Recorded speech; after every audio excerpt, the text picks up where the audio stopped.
పాకిస్తాన్ ఉగ్రవాదులు ఎవరు అంటే మనకి రెగ్యులర్గా కనబడుతుంటారు. కాశ్మీర్లో గన్నులు పట్టుకుని ముసుగులు వేసుకుని వచ్చే ఆ మగాళ్ళందరూ కనబడుతూ ఉంటారు. వీళ్ళు పాకిస్తాన్ టెర్రరిస్టులు అని మనం చెప్పుకుంటాం. వీళ్ళు కాకుండా ఇలాగే వీళ్ళలాంటి వాళ్ళు పాకిస్తాన్ బార్డర్లో లాంచ్ ప్యాడ్లు అంటారు వాటిని. అంటే వీళ్ళందరూ ఉగ్రవాద శిబిరాలు ఉంటాయి. లాంచ్ ప్యాడ్లు అంటే ఆ ఉగ్రవాద శిబిరాల్లో తరఫీదు పొంది ఇండియాలోకి వెళ్ళడానికి రెడీగా ఉన్న వాళ్ళని ఆ లాంచ్ ప్యాడ్స్ దగ్గర రెడీగా ఉన్నారు అని అంటారు. అంటే ఇండియాలోకి లాంచ్ చేయడానికి వీళ్ళని అక్కడ సిద్ధం చేసి పెట్టారు అనేది. అంటే ఉగ్రవాద శిబిరాలు ఒక దగ్గర ఉంటాయి, లాంచ్ ప్యాడ్స్ ఒక దగ్గర ఉంటాయి. తర్వాత అక్కడి నుంచి ఇండియాలోకి పంపిస్తారు. ఇదంతా ఒక పెద్ద ప్రాసెస్ నడుస్తూ ఉంటుంది. వీళ్ళంతా మగవాళ్ళే ఉంటారు జనరల్గా. కానీ ఇప్పుడు తెలుస్తున్న విషయం ఏంటంటే ఈ ఇండియా పాకిస్తాన్ టెర్రరిస్ట్ అటాక్ జరిగిన తర్వాత, ఇప్పుడు వార్ పరిస్థితులు ఉన్న తర్వాత అసలు పాకిస్తానీలందరినీ కూడా వెళ్ళిపోమని చెప్పి మనం వీసాలన్నీ రద్దు చేసిన తర్వాత ఇప్పుడు పెద్ద గందరగోళం ఏర్పడిన తర్వాత ఒక పెద్ద స్కామ్ కాదు, ఒక కుట్ర, టెర్రరిస్ట్ కుట్ర ఇప్పుడు ఒకటి బయటపడింది. అదేంటంటే మగవాళ్ళ కన్నా ఎక్కువ ఆడవాళ్ళు, పాకిస్తాన్ ఆడవాళ్ళు భయంకరమైన టెర్రరిస్టులుగా మారిపోయారు. అంటే వీళ్ళు ఏమి గన్నులు పట్టుకొని తిరగరు. వీళ్ళు ఏం చేస్తారయ్యా అంటే పాకిస్తాన్లో కడుపులు చేసుకుని మొగుళ్ళతోటి వచ్చి ఇండియాలో వచ్చి ఉంటారు. ఇండియాకి వచ్చేసి ఇక్కడ సెటిల్ అయిపోతారు.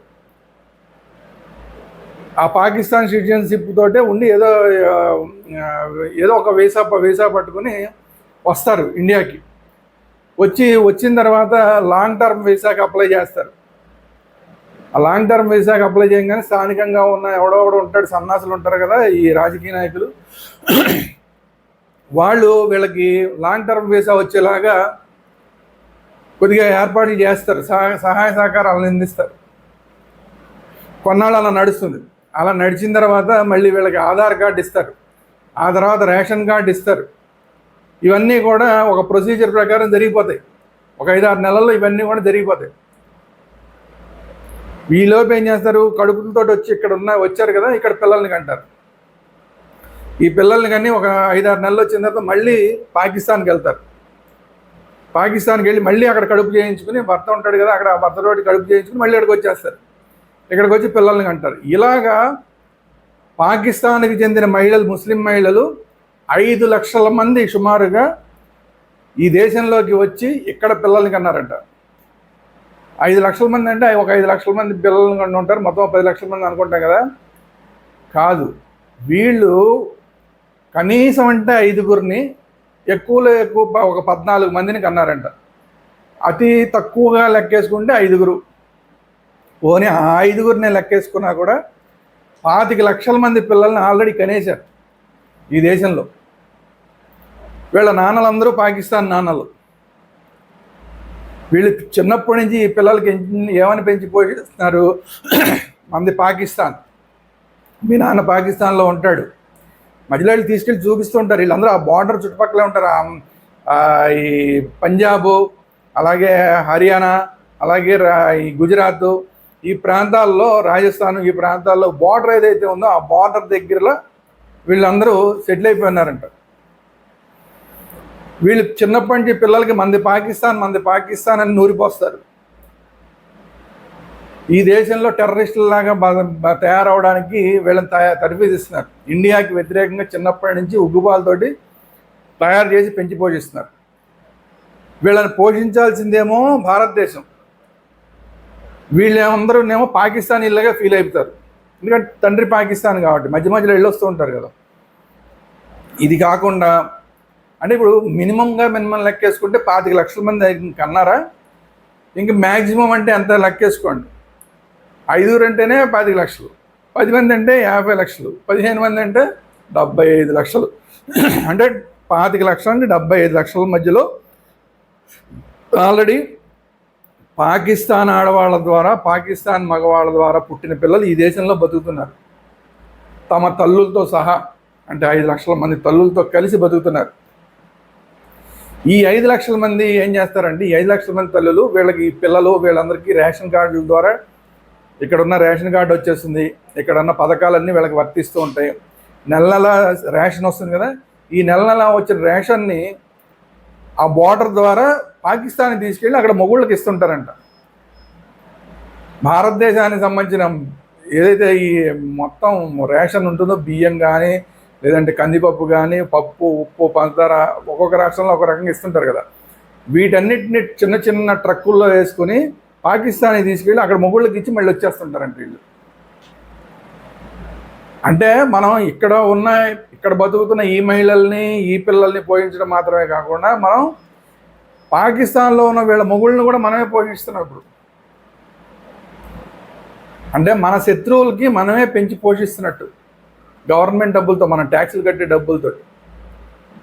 ఎంత దుర్మార్గం జరుగుతుందో ఆలోచించండి. వీళ్ళందరూ కూడా ఇలాంటి యుద్ధం లాంటిది ఏదైనా వచ్చినప్పుడు వీళ్ళు యాంటీ ఇండియన్స్గా మారిపోయి వీళ్ళు ఇండియాకి వ్యతిరేకంగా పనిచేస్తారు ఆ బార్డర్స్లో. లేటెస్ట్గా ఒక సిక్కు తీవ్రవాది ఒక స్టేట్మెంట్ ఇచ్చాడు.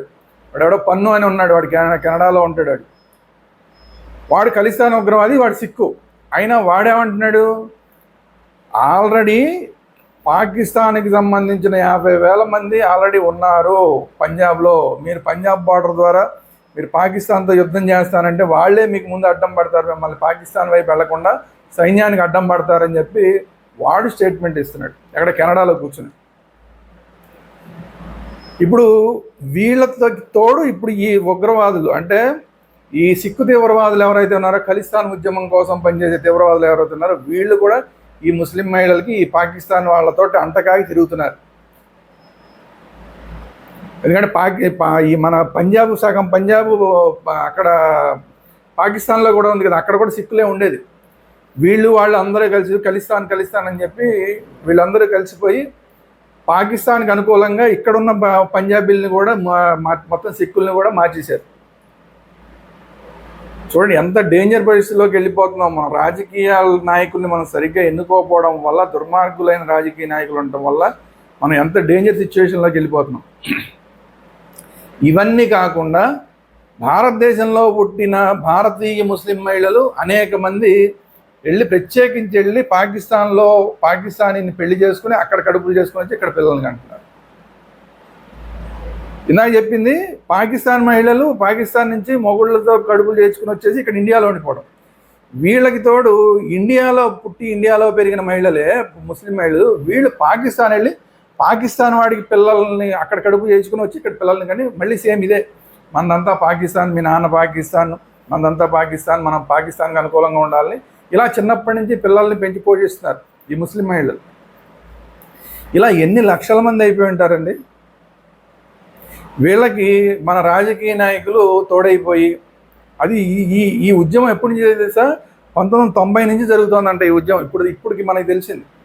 ఇప్పుడు ఈ వీసాలన్నీ క్యాన్సిల్ చేయడం వల్ల, పాకిస్తాన్ వీసాలు మొత్తం క్యాన్సిల్ చేసి పడేయడం వల్ల ఇప్పుడు ఇదంతా బయటకు వచ్చింది. వాళ్ళందరూ కూడా పాకిస్తాన్ వీసాలు ఉన్న వాళ్ళందరూ వెనక్కి వెళ్ళిపోవాల్సిన పరిస్థితి వచ్చేసరికి ఇప్పుడు ఈ వాస్తవాలన్నీ బయటకు వస్తున్నాయి. ఇది ఇప్పుడు కాదు, 1990 నుంచే. అంటే ఇప్పుడు కాశ్మీర్లో మొత్తం అందరినీ కాశ్మీర్ పండితులన్నీ తన్ని తగిలేశారు కదా, మొత్తం చంపేసేసి మనం కాశ్మీర్ ఫైల్ సినిమాలు చూసాం కదా. అప్పటి నుంచి అప్పుడు ఒక ఉద్యమం చేశారంట, మేము పాకిస్తాన్ పిల్లల్ని కంటాం, పాకిస్తాన్ మొగుళ్ళని చేసుకుని పాకిస్తాన్ పిల్లల్ని కంటాం అని చెప్పి కాశ్మీరీ మహిళలు అప్పుడు ఒక ఉద్యమమే చేశారంట. డైరెక్ట్గా ఉద్యమం చేసి అలా చేశారు. అక్కడి నుంచి కాశ్మీర్ నుంచి అది పంజాబ్కి పాకింది, పంజాబ్ నుంచి రాజస్థాన్, గుజరాత్ ప్రాంతాల్లో ఉన్న ఈ ముస్లిం మహిళలందరూ కూడా ఇది ఒక ఉద్యమంలాగా చేసి పాకిస్తాన్ వాళ్ళకి పిల్లల్ని కనే కార్యక్రమం అనేది చేశారు. ఇది మనకి బయటపడింది ఇప్పుడు 40-50 లక్షల మంది సుమారుగా అని చెప్పి ఈ ముస్లిం మహిళలు బయటపడితే అసలు బయట పడని వాళ్ళు ఎంతమంది ఉన్నారు? దాదాపు ఒక 70-80 లక్షలు అయితే ఈజీగా ఉంటారేమో అనిపిస్తుంది నాకైతే. ఇంకా ఎక్కువే ఉంటారేమో, కోటి చేరిపోయినా కూడా పెద్ద ఆశ్చర్యపోకలు. ఇంతమంది రేపు పొద్దున ఏదైనా యుద్ధం వస్తే మనకి అడ్డం పడతారు. వీళ్ళందరూ కూడా ఇంకొకటి చేస్తున్న దుర్మార్గమైన పని ఏంటంటే, వీళ్ళందరూ ఆల్మోస్ట్ బార్డర్లోనే ఉంటారు. కాశ్మీర్ బార్డర్లో, పంజాబ్ బార్డర్లో, రాజస్థాన్ బార్డర్లో, గుజరాత్ బార్డర్లోనే ఉంటారు వీళ్ళంతా ఉండేది. వీళ్ళు అక్కడి నుంచి మన రహస్యాలు, అంటే మన సైనిక రహస్యాల్ని రోజు అక్కడ ఉన్న వాళ్ళ తండ్రులు అక్కడ ఉన్నారు కదా, వాళ్ళకి చేరేస్తున్నారు, పాకిస్తాన్కి చేరేస్తున్నారు అనేది ఇప్పుడు చాలా పెద్ద అనుమానం. ఇప్పుడు గవర్నమెంట్ని వేధిస్తుంది కేంద్ర ప్రభుత్వాన్ని. ప్రత్యేకించి దృష్టి పెట్టాల్సిన అతిపెద్ద సమస్య అనేది ఇప్పుడు ఇది అర్థమైంది. ఈ మహిళల విషయం అనేది చాలా సీరియస్గా దృష్టి పెట్టాల్సిన విషయం అని చెప్పి ఇప్పుడు కేంద్ర ప్రభుత్వానికి అర్థమైంది. ఇప్పుడు దాని మీద దృష్టి పెడుతున్నారు, ఒక్కొక్కళ్ళు అందరినీ బయటికి లాగుతున్నారు, ఒక్కొక్కళ్ళు ఏంటి పరిస్థితి అనేది.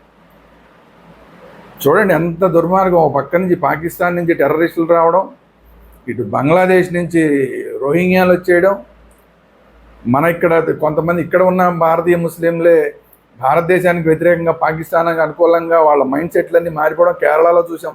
కేరళలో అయితే పాకిస్తాన్ జిందాబాద్ నినాదాలు చేస్తూ ఊరేగింపే చేశారు. అక్కడ ఉన్న గవర్నమెంట్ ఏమీ చేయట్లేదు వాళ్ళు. బెంగాల్లో అలాగో చూస్తున్నాం మనం. ఇన్ని రాష్ట్రాలన్నీ ఇలా తయారైపోతుంటే ఇప్పుడు ఈ మహిళల సంగతి కూడా ఇప్పుడు బయటపడిన తర్వాత ఎంత దారుణమైన పరిస్థితికి వెళ్ళిపోయాం మనం మొన్న వీడియోలో కూడా చెప్పాను, మనకి ఇక్కడ తెలంగాణలో ఒక రాజకీయ నాయకుడు మీరు పాకిస్తాన్ నుంచి వచ్చినా కూడా మీకు ఆధార్ కార్డులు ఇస్తాం, మీకు రేషన్ కార్డులు ఇస్తాం, మిమ్మల్ని ఎవ్వరు ఏం పీకలేరు మేము ఉండంగా అని చెప్పి వాడు ముస్లిం కాదు, ముస్లిం కాని ఒక రాజకీయ నాయకుడు పాకిస్తాన్ నుంచి వచ్చిన ముస్లింలకి హామీ ఇస్తున్నాడు వాళ్ళందరినీ కూర్చోబెట్టుకుని. ఇట్లా వాడిదంటే వీడియో బయటపడింది. మిగతా ఎంతోమంది ఇలా చేసేవాళ్ళు, ఇండైరెక్ట్గా చేస్తున్న వాళ్ళు బోల్డ్ మంది ఉన్నారు. ఎన్ని లక్షల మంది కోట్ల మంది ఇప్పుడు తయారైపోయారు ఈ దేశంలో. దేశ వ్యతిరేకులు ఎంతమంది తయారైపోయారు. వీళ్ళందరూ కాకుండా మళ్ళీ సూడో సెక్యులరిస్టులు, ఈ సూడో సెక్యులరిస్టులు కాకుండా కమ్యూనిస్టులు. అవోయ్ అసలు తలుచుకుంటే అసలు దేశం అంతా వీళ్ళే ఎక్కువైపోయారేమో అనిపిస్తుంది. అసలు నిజమైన భారతీయుల కన్నా కూడా ఈ కుహనా భారతీయులు, భారతీయ వ్యతిరేకులు వీళ్ళే ఎక్కువైపోయారేమో దేశంలో. ఏంటి పరిస్థితి? నిజంగా యుద్ధం వస్తే మనం పాకిస్తాన్లో బోర్డర్లో పాకిస్తాన్తోనే ఫైట్ చేస్తామా, పాకిస్తాన్ సైన్యంతోనే ఫైట్ చేస్తామా, ఇటు చైనాతో ఫైట్ చేస్తామా, లేదంటే ఇటు వచ్చి బంగ్లాదేశ్తో ఫైట్ చేస్తామా? వీళ్ళందరూ కాకుండా ఇంటర్నల్గా స్లీపర్ సెల్స్ ఎప్పటి నుంచో వేరే పాకిస్తాన్ నుంచి వచ్చిన స్లీపర్ సెల్స్ ఉన్నారు, వాళ్ళతోటి ఫైట్ చేస్తామా? ఈ కుహనా సెక్యులరిస్టులతోటే ఫైట్ చేస్తామా? కమ్యూనిస్టులతోటే ఫైట్ చేస్తామా?